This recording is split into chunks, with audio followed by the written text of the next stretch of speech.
Untuk selanjutnya yaitu 16.1 arsitektur jaringan. Pernahkah Anda sibuk bekerja daring tetapi kemudian internet mati? Seperti yang Anda ketahui, internet tidak mati, Anda hanya kehilangan koneksi. Hal ini sangat membuat ilustrasi dengan begitu banyak orang di dunia yang tergantung pada akses jaringan untuk bekerja dan belajar. Jaringan harus dapat diandalkan. Dalam konteks ini, kendala berarti lebih dari sekedar koneksi Anda ke internet. Topik ini berfokus pada 4 aspek keandalan jaringan. Jaringan juga mendukung berbagai macam aplikasi dan layanan. Jaringan harus beroperasi melalui berbagai jenis kabel dan perangkat yang membentuk infrastruktur fisik. Istilah arsitektur jaringan dalam konteks ini mengacu pada teknologi yang mendukung infrastruktur dan layanan serta aturan terprogram atau protokol yang memindahkan data melalui jaringan. Seiring dengan berkembangnya jaringan, kami telah mempelajari bahwa ada 4 karakteristik dasar yang harus dipenuhi oleh arsitek jaringan untuk memenuhi harapan pengguna. Toleransi kesalahan, skalabilitas, kualitas layanan atau QoS, keamanan. 1.6.2 Toleransi kesalahan. Jaringan yang toleransi terhadap kesalahan Anda, jaringan yang membatasi jumlah perangkat yang terpengaruhi selama kegagalan. Jaringan ini dibangun untuk memungkinkan pemulihan cepat saat kegagalan tersebut terjadi. Jaringan ini tergantung pada beberapa jalur antara sumber dan tujuan pesan. Jika satu jalur gagal, pesan akan langsung dikirim melalui tautan yang berbeda. Menerapkan jaringan paket switched merupakan salah satu cara jaringan yang andal untuk menyediakan redundansi. Paket switching membagi lalu lintas menjadi paket-paket yang diletakkan melalui jaringan bersama. Satu pesan seperti email atau aliran video dipecah menjadi beberapa blok pesan. 1.6.3 Skalabilitas. Jaringan yang dapat diskalakan berkembang dengan cepat untuk mendukung pengguna dan aplikasi baru. Hal ini dilakukan tanpa menurunkan kinerja layanan yang diakses oleh pengguna yang sudah ada. Gambar tersebut menunjukkan bagaimana jaringan baru dapat dengan mudah ditambahkan ke jaringan yang sudah ada. 1.6.4 Kualitas layanan. Kualitas layanan atau QoS merupakan persyaratan jaringan yang terus meningkat saat ini. Aplikasi baru yang tersedia bagi pengguna melalui jaringan, seperti transmisi suara, video langsung, menciptakan ekspektasi yang lebih tinggi terhadap kualitas layanan yang diberikan. Kemacetan terjadi saat permintaan bandwidth melebihi jumlah yang tersedia. Bandwidth jaringan diukur dalam jumlah bit yang dapat ditransmisikan dalam 1 detik atau bit per detik atau bps saat komunikasi simultan dicoba di seluruh jaringan. Permintaan bandwidth jaringan dapat melebihi ketersediaannya sehingga menciptakan kemacetan jaringan. Bila volume lalu lintas lebih besar daripada yang dapat diangkut melalui jaringan, perangkat akan menyimpan paket dalam memori hingga sumber daya tersedia untuk mengirimkannya. Dalam gambar, satu pengguna meminta halaman web dan yang lain sedang menelpon. 1.6.5 Keamanan jaringan. Infrastruktur jaringan, layanan, dan data yang terdapat pada perangkat yang terhubung ke jaringan merupakan aset pribadi dan bisnis yang penting. Administrator jaringan harus memperhatikan 2 jenis masalah keamanan jaringan: keamanan infrastruktur jaringan dan keamanan informasi.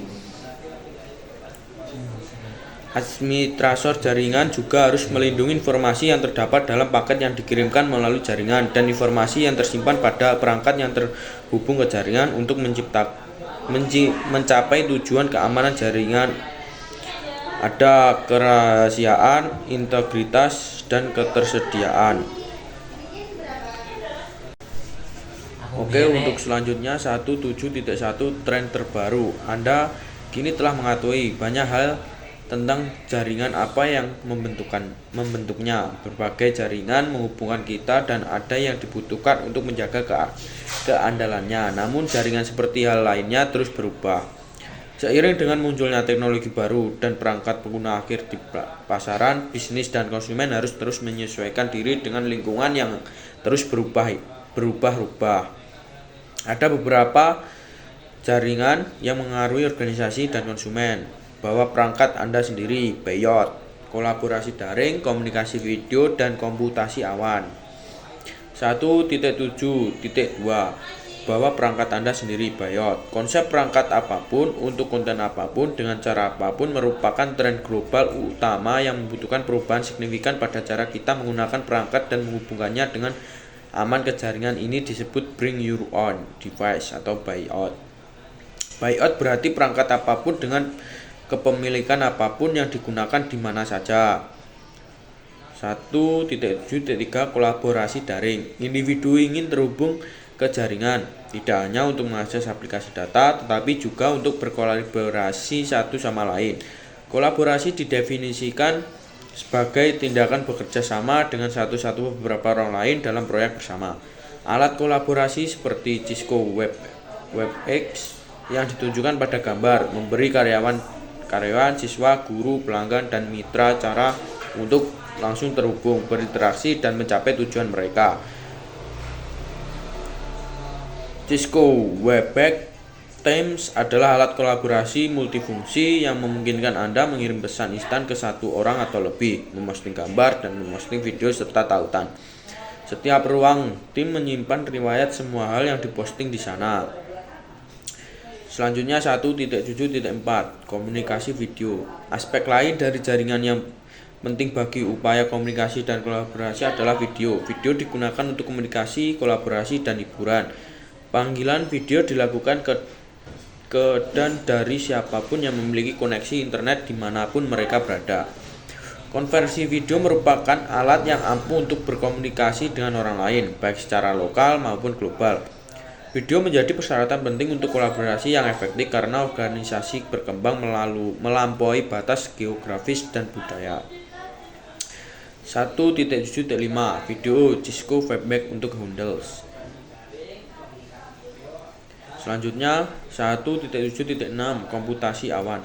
Komputasi awan merupakan salah satu cara kita mengakses dan menyimpan data. Komputasi awan kemungkinan kita menyimpan berkas pribadi, bahkan mencadangkan seluruh drive di server melalui internet. Aplikasi seperti pengelola data dan penyuntingan foto dapat diakses menggunakan awan. Komputasi awan dimungkinkan karena adanya pusat data. Pusat data adalah fasilitas yang digunakan untuk menampung sistem komputer dan komponen terkait.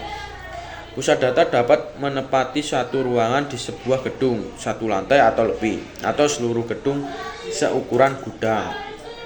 Demi keamanan, keandalan, dan toleransi kesalahan, penyedia cloud sering kali menyimpan data di pusat data terdistribusi alih-alih menyimpan semua data seorang atau organisasi di satu pusat data.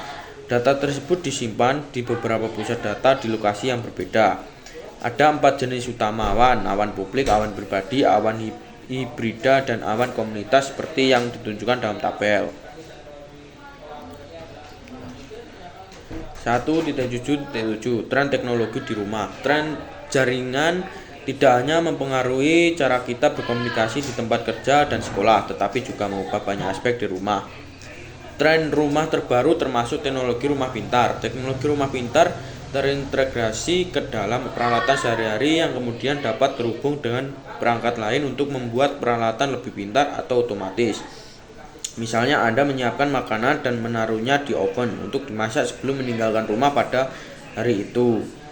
Oven itu juga akan terhubung ke kalender acara Anda sehingga dapat menentukan jam berapa Anda harus tersedia untuk makan dan menyesuaikan waktu mulai lama memasak sesuai dengan itu.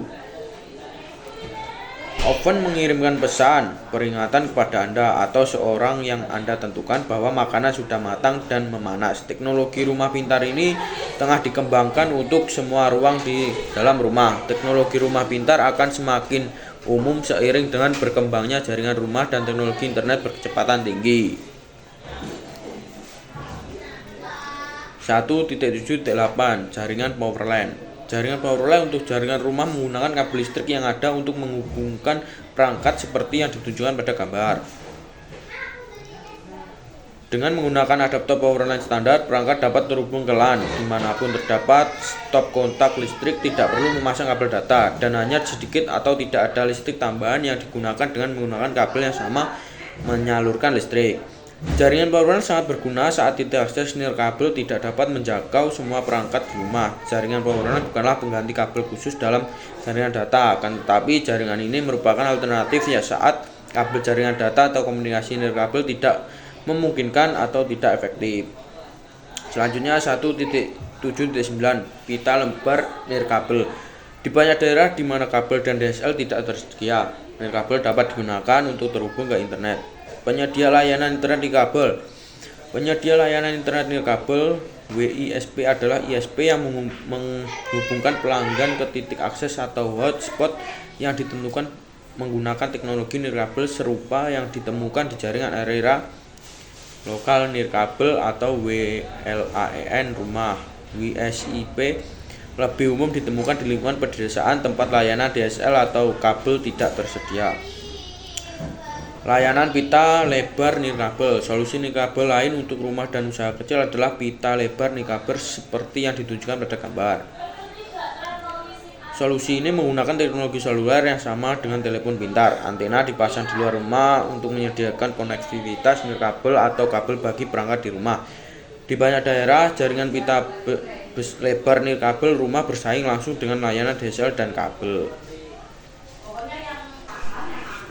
Ancaman keamanan. Anda pasti pernah mendengar atau membaca berita tentang jaringan perusahaan yang diretas yang kemungkinan pelaku kejahatan cyber mengakses informasi pribadi ribuan pelanggan. Oleh karena itu, keamanan jaringan akan selalu menjadi prioritas utama para administrator. Keamanan jaringan merupakan bagian integral dari jaringan komputer, terlepas dari apakah jaringan tersebut berada di rumah dengan satu koneksi ke internet atau merupakan perusahaan dengan ribuan pengguna. Keamanan jaringan harus mempertimbangkan lingkungan serta alat dan persyaratan jaringan.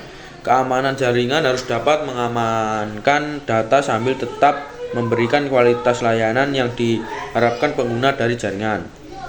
Ada beberapa ancaman eksternal umum terhadap jaringan. Virus, worm, dan Trojan horse. Ini berisi perangkat lunak atau kode berbahaya yang berjalan di perangkat pengguna. Spyware dan adware. Ini adalah jenis perangkat lunak yang diinstal pada perangkat pengguna. Perangkat lunak tersebut kemudian secara diam-diam mengumpulkan informasi tentang pengguna. Serangan zero day disebut juga serangan zero horse. Serangan ini terjadi pada hari pertama keberontakan diketahui. Serangan aktor ancaman. Orang jahat menyerang perangkat pengguna atau sumber daya jaringan. Serangan penolakan layanan. Serangan ini memperlambat atau membuat aplikasi dan proses pada perangkat jaringan menjadi macet atau nge-freeze. Intersepsi dan pencurian data. Serangan ini menangkap informasi pribadi dari jaringan organisasi. Pencurian identitas. Serangan ini mencuri kredensial login pengguna untuk mengakses data pribadi. Ancaman internal juga paling untuk dipertimbangkan. Hal ini dapat disebabkan oleh perangkat yang hilang atau dicuri, penyalahgunaan yang dapat disengaja oleh karyawan, dan di lingkungan bisnis, bahkan karyawan yang berniat jahat. Oleh karena itu, saat pengembang kebijakan keamanan, penting untuk mengatasi ancaman keamanan eksternal dan internal seperti yang ditunjukkan pada gambar. 1.8.2 Solusi keamanan. Tidak ada salah satu pun yang dapat melindungi jaringan dari berbagai ancaman yang ada. Oleh karena itu, keamanan harus diterapkan dalam beberapa lapisan. Dengan menggunakan lebih dari satu solusi keamanan, jika satu komponen keamanan gagal mengidentifikasi dan melindungi jaringan, komponen lain mungkin berhasil. Berikut adalah komponen keamanan dasar untuk jaringan rumah atau kantor kecil: antivirus dan anti-spyware. Aplikasi ini membantu melindungi perangkat akhir agar tidak terinfeksi perangkat lunak berbahaya. Penyaringan firewall. Penyaringan firewall memblokir akses tidak sah ke dalam dan keluar jaringan. Ini dapat mencakup sistem firewall berbasis host yang mencegah akses tidak sah ke perangkat akhir, atau layanan penyaringan dasar pada router rumah untuk mencegah akses tidak sah dari dunia luar ke jaringan. Idealnya semua komponen bekerja sama, yang menimbulkan pemeliharaan dan meningkatkan keamanan. Jaringan yang lebih besar dan jaringan perusahaan menggunakan antivirus, anti-spyware, dan penyaringan firewall, tetapi mereka juga memiliki persyaratan keamanan lainnya, seperti sistem firewall khusus, daftar counter akses, sistem pencegahan intrusi, jaringan privat, virtual atau VPN. Persyaratan keamanan jaringan harus mempertimbangkan lingkungan serta berbagai aplikasi dan persyaratan komputasi. Selain itu, solusi keamanan yang diterapkan harus dapat beradaptasi dengan tren jaringan yang terus berkembang dan berubah. 1.9.1 Bahasa Inggris CCNE. Sebagai mahasiswa Netcard, Anda mungkin sudah berkarir di bidang TI atau masih belajar untuk mempersiapkan diri Anda. Apapun pilihannya, penting untuk mengetahui keterampilan yang dibutuhkan untuk memenuhi jenis pekerjaan yang tersedia di bidang TI. Peran dan keterampilan yang dibutuhkan oleh teknisi jaringan terus berkembang dan menjadi lebih penting dari sebelumnya. Sertifikasi Cisco Certified Network Associate (CCNE) menunjukkan bahwa Anda memiliki pengetahuan tentang teknologi dasar dan memastikan Anda tetap relevan dengan keahlian yang dibutuhkan untuk mengadopsi teknologi generasi mendatang.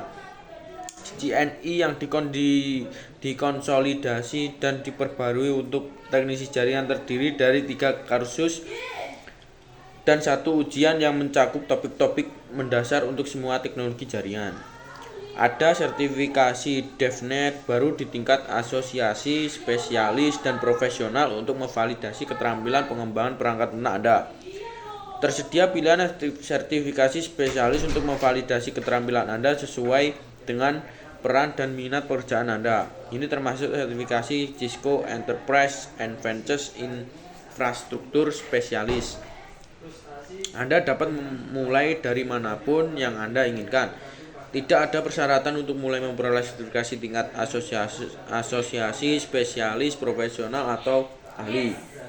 Kredit pendidikan berkelanjutan untuk sertifikasi ulang dan mengembangkan berkelanjutan kini tersedia untuk CCNE. Selanjutnya 1.9.2 Pekerjaan jaringan. Sertifikasi CCNE Anda akan mempersiapkan Anda untuk berbagai pekerjaan di pasar saat ini. Di dalam link tersebut, Anda dapat mengklik menu karir dan kemudian memilih peluang kerja. Anda dapat menemukan peluang kerja di tempat tinggal Anda dengan menggunakan program baru, serta mitra dan distributor Cisco yang mencari mahasiswa dan alumni Cisco Network Academy. Anda juga dapat mencari pekerjaan di bidang TI menggunakan mesin pencari daring seperti Indeed, Glassdoor, dan Monster. Gunakan istilah pencari seperti TI, administrator jaringan, arsitek jaringan, dan administrator sistem komputer. Anda juga dapat mencari menggunakan istilah Cisco CCNA. Mungkin sekian dari saya. Terima kasih. Saya Fernanda Rifki Sarial. Wassalamualaikum warahmatullahi wabarakatuh.